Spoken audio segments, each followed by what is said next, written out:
Blooming Roses. Hi friends, welcome to Blooming Roses. Friends, வீடியோவில் நம்ம எப்போவுமே ரோஜா செடி பற்றியும் அதன் வளர்ச்சி, பூக்கள் பற்றியும், அதில் வரக்கூடிய டிசீஸ் மற்றும் ஃபங்கல் இன்ஃபெக்ஷன், அப்புறம் அதற்குரிய பெஸ்டிசைடு, ஃபஞ்சிசைடு, ஃபெர்டிலைசர், இதெல்லாம் பற்றி தான் நம்ம ரெகுலராக பார்த்துட்டு வரோம்.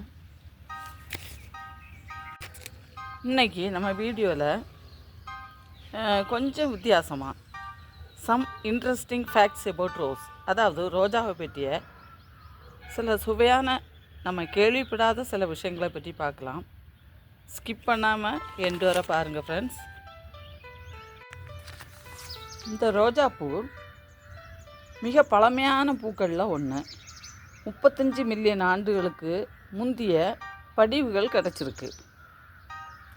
நம்ம நாட்டில் மேக்சிமம் ரோஜா செடியெல்லாம் 4 வருஷம்தான் வாழும். ஆனால் ஜெர்மனியில் 1000 வருஷம் வாழும் ரோஜா செடி இருக்குது. நம்ம நாட்டின் தேசிய பூ தாமரை போல், இங்கிலாந்தின் தேசிய பூ ரோஜா.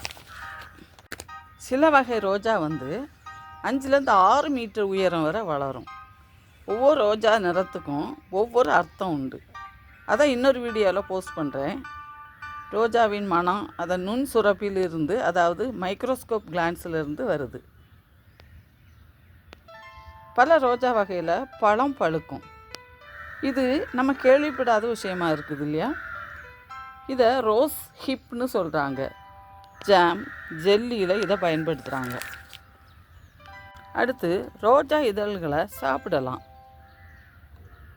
சமையலில் பயன்படுத்துகிறாங்க, சலாடில் போடலாம், டீ ப்ரிப்பேர் செய்ய பயன்படுத்துகிறாங்க.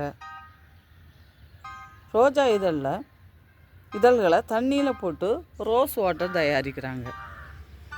இன்னொரு முக்கியமான விஷயம், சவுத் அமெரிக்கா கண்டத்தில் உள்ள ஈக்வேடர் என்ற நாட்டில் 54% பரப்பளவும் ரோஜாக்களால் தான் நிறைஞ்சிருக்குதான்.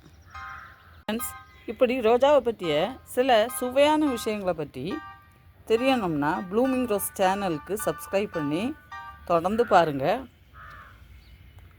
God bless you all. If you like this video, like, share and comment. Subscribe பண்ணுங்க please.